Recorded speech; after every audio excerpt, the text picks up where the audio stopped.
Ladies and gentlemen, there comes a time in life when pain doesn't knock. It kicks the door down, it doesn't whisper. It roars, and in those moments, when life throws everything it has at you, betrayal, loss, failure, doubt, you've got two choices, crumble or rise. And today, I'm here to tell you, learn to act as if nothing hurts you, not because you're made of stone, not because you're heartless, but because the world does not stop spinning for your scars. Silence your pain, amplify your presence. It's a statement of intent, a philosophy forged in discomfort, a mindset reserved for those who refuse to be defined by their suffering. Pain, in all its forms, is universal. Everyone faces it, physical, emotional, mental, or spiritual. But what separates the relentless from the rest isn't the absence of pain, but the ability to hold it quietly without making it a spectacle. There's power in not broadcasting your wounds. There's strength in choosing composure over complaint. The world will throw punches. People will disappoint you. Circumstances will turn against you, and life will test your spirit in ways you never imagined. But your ability to endure silently, to stand firm while your insides twist in agony, that's where your real power is built. Pain is part of the process. It's baked into growth, success, love, loyalty, and sacrifice, but it was never meant to be your language.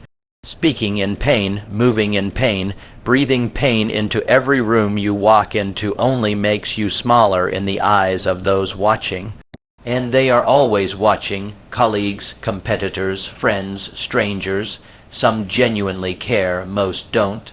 Some hope you heal, others wait for you to crack. Silence, therefore, becomes strategy. It's not denial, it's discipline. It's the decision to not let temporary suffering become a permanent identity. When you silence your pain, you shift focus from what happened to you to what you're doing about it. You reclaim the narrative. You go from victim to force. Silencing pain doesn't mean suppressing your emotions. It means filtering them. It means refusing to let your lowest moments set the tone for how you present yourself. Emotion, unchecked, leads to reaction, but restraint calculated, conscious restraint, creates space for action. That's where presence begins. Amplifying your presence isn't about arrogance. It's not about pretending life is perfect. It's about owning every room you walk into, even when your world is on fire. It's about standing tall, speaking with conviction, moving with purpose, and letting your energy command attention, not your complaints. You can be falling apart inside, and every day holds the potential for holy conversation. That isn't lying. That's leadership. In a world obsessed with visibility, there's a strange strength in being unreadable. When no one can tell what you're going through, they can't use it. They can't weaponize your vulnerability. They can't label you or put you in a box. You become unpredictable, and unpredictable people are powerful. They carry mystery, edge, force. Your silence becomes your shield, and your presence becomes your message. Because when you walk into a room with pain in your bones and peace in your eyes, people don't question your strength, they respect it. They respond to it, they follow it. Amplifying your presence is not about being loud. It's not about drawing attention with noise. It's about creating impact through energy, intention, and steadiness. People are drawn to those who seem centered, unshaken, even under pressure. Especially under pressure, that's the test. Anyone can look confident when life is easy, the real ones. They radiate stability when everything is crumbling behind the curtain. That's what makes presence real. It's earned in adversity. The ability to hold yourself with composure when everything in you wants to scream or collapse. That's when you become more than just another face in the crowd. Silencing pain also teaches control. Every time you choose not to react, you reclaim power. Every moment you keep walking when it would be easier to stop, you strengthen your character. This control spills into everything: your decisions, your relationships, your leadership, your vision. You stop needing validation. You stop explaining yourself. You stop oversharing to gain sympathy, because you realize sympathy doesn't build you. Struggle does, and when you stop chasing sympathy, you start attracting respect. Let others rant, complain, fall apart publicly. That's their story. You don't need to match that energy. Your path is different. You're here to build something bigger than your pain. You're here to operate beyond it. Pain becomes fuel. It sharpens your focus. It tightens your circle. It filters out the noise. You move differently when you're silently hurting, because every step you take has more weight. There's intention behind it. There's resilience in it. And while others are still trying to get the world to understand their pain, you're out here mastering yours. And when you amplify your presence in silence, it's not about hiding what you've been through. It's about speaking louder through your actions than you ever could with your mouth. It's about proving you can be both broken and unbreakable. You don't announce your scars. You wear them like armor. You don't explain your struggle. You let your strength speak for itself. That's presence. That's power. That's how legends are made, not by how loud they cried, but by how silently they rose. Carry the weight. Never show the wound. It's a code for the relentless. It speaks to those who have been through hell and kept walking, not because they didn't feel the fire, but because they refused to let the burn define them. The weight is real. Life hands it out early: responsibilities, grief, betrayal, fear, failure. Some people collapse under it. Others drag it behind them, letting it slow them down, letting everyone see how heavy it is. But there are a rare few who lift it, steady it, and move forward without a sound. They carry it like it's part of them, like it belongs, and no matter how deep the wound, no matter how sharp the pain, they never let the world see them bleed. Because in this world, wounds get judged, not healed. People don't always want to help. They want something to talk about. They want to point fingers. They want to know you're weaker than you appear. That gives them comfort. So when you show the wound, you give them power. When you expose your pain, you open the door to interpretation, assumption, control. That's why some of the strongest people you'll ever meet are also the quietest about their struggles. They've learned to carry it instead of curse it. They've learned that composure is a form of strength. It's not about being fake. It's about being focused. It's not about hiding your humanity. It's about protecting your energy. The world doesn't deserve access to every part of your struggle. Some battles are meant to be fought in silence. Some pain is sacred. You carry the weight because it's yours, because it shapes you, because it pushes you to go further than anyone expected. But you don't have to make a show of it. Let the effort be felt through your actions. Let your consistency, your discipline, your refusal to fold under pressure be the proof of the load you bear. There's a different level of strength in those who move through life with burdens on their back and still manage to lift others. They know what it feels like to suffer, but they refuse to let that suffering make them bitter or broken. They transform it. They take that weight, and instead of letting it crush them, they let it sculpt them. Every ounce of pain becomes part of their endurance. Every setback becomes part of their stride. And still, they don't show the wound. Not because it's healed, but because healing is something they work on privately, quietly. They don't need applause for it. They don't need pity. They just need the next challenge. Carrying the weight means accepting that life is not going to hand you comfort. It's not going to give you a pass. No one's exempt from pressure. No one's untouched by loss. But how you carry it, that's where your character is revealed. Do you wear it like a curse, or do you wear it like a crown? Do you let it harden you, or do you let it build you? Most people are walking around broadcasting their wounds, hoping someone will fix them. The rare ones walk like they're untouchable, not because they haven't been hurt, but because they've decided to move forward anyway. You carry the weight because giving up is not an option, because you've got people counting on you, because your goals don't care about your pain, because sitting still and complaining gets you nothing. There's no extra credit for showing how hard it is. The only thing that matters is whether you keep going. Whether you get up when you're tired, whether you work when you're broken, whether you show up even when everything in you is telling you to stay in the dark. And when you do, you don't do it for show. You don't bleed on everyone you meet.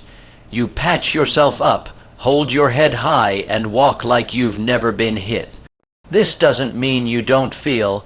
It doesn't mean you don't cry, scream, break down in private. It means that when the moment comes to perform, to lead, to move, asterisk, you move. Asterisk, you deliver. You execute, you show up. That's what separates the resilient from the reactive. You don't let the pain take the wheel. You drive even if your hands are shaking, even if your back is breaking, because discipline demands that you push through without needing permission from your emotions. The wound is part of you. It taught you things that comfort never could. It revealed your limits and then demanded you surpass them. It reminded you that even when you're broken, you're still breathing, still capable, still dangerous. And that's the paradox of true strength.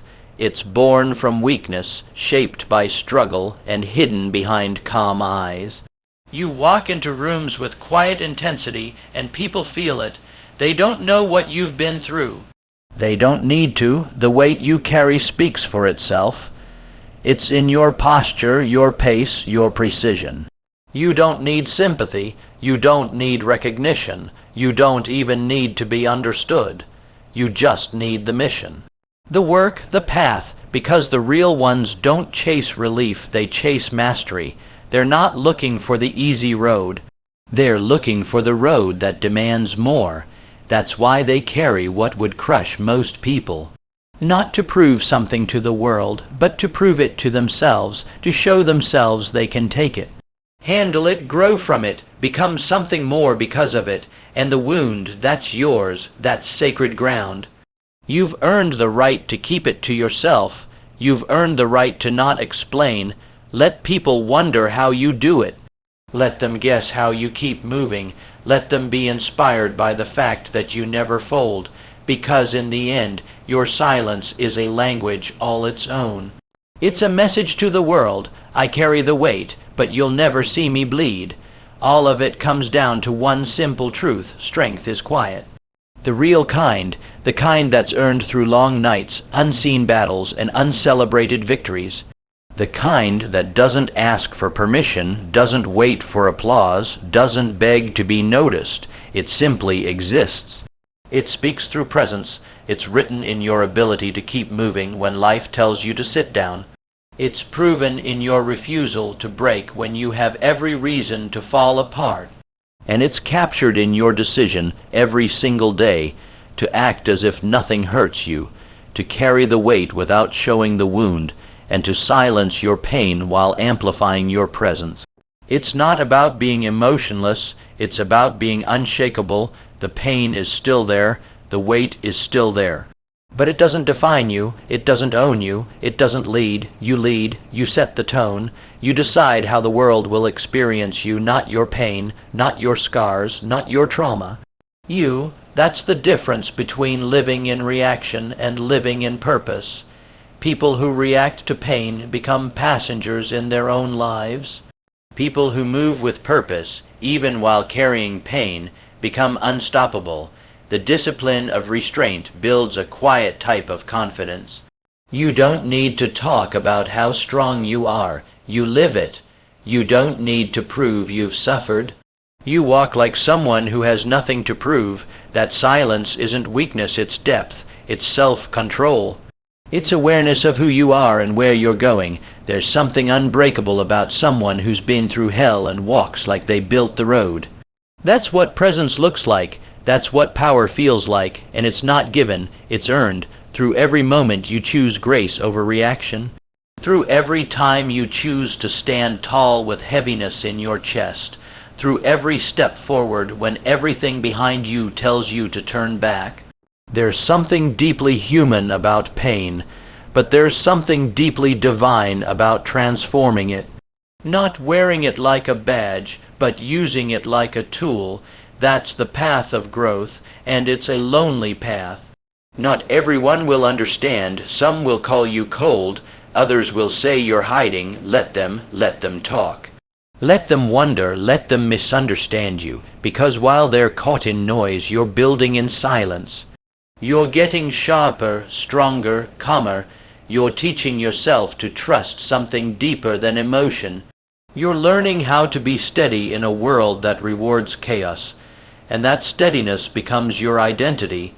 Not the trauma, not the tears, the control, the movement, the ability to keep your eyes forward, no matter what tries to pull you back. You weren't born to crumble. You weren't built to break. Every trial you've faced has sculpted you.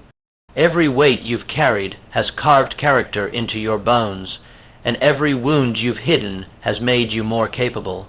Don't diminish that by looking for sympathy. Don't trade your silence for validation.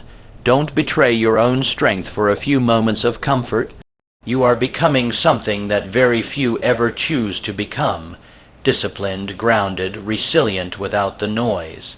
That's rare, that's real, and it matters, because one day, when the stakes are high and everything is on the line, people will look around for leadership.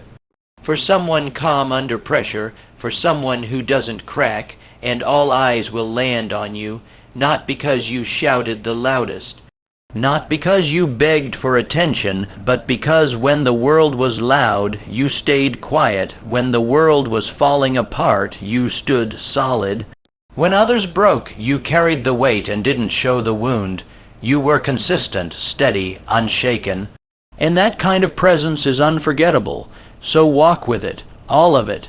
The pain, the pressure, the expectations, the disappointment, the exhaustion. Walk with it like it's yours, but not your identity. Let it live behind your eyes, but never on your face. Let it move you, not define you. You don't owe the world your struggle. You owe yourself your strength. And the more you learn to act as if nothing hurts you, the more you realize that most of what tries to hurt you only has the power you give it. You are allowed to hurt. You are allowed to feel, but don't let that feeling make you small. Use it. Channel it, mold it into something useful, something sharp, something focused, and while the world looks for someone to complain to, you'll be out there winning battles silently. That's how legacies are built, not through comfort, through control, through presence, through quiet strength. And when they ask how you did it, how you made it through, how you stood tall, how you never cracked, just smile. Because they'll never really understand the weight you carried or the wounds you hid. And they don't need to. All they need to see is that you're still standing, still rising, still here, unbreakable, unmoved, unstoppable. That's your story, that's your edge, that's your power. Carry it well, carry it always. Carry the weight, never show the wound, act as if nothing hurts you, and keep moving forward.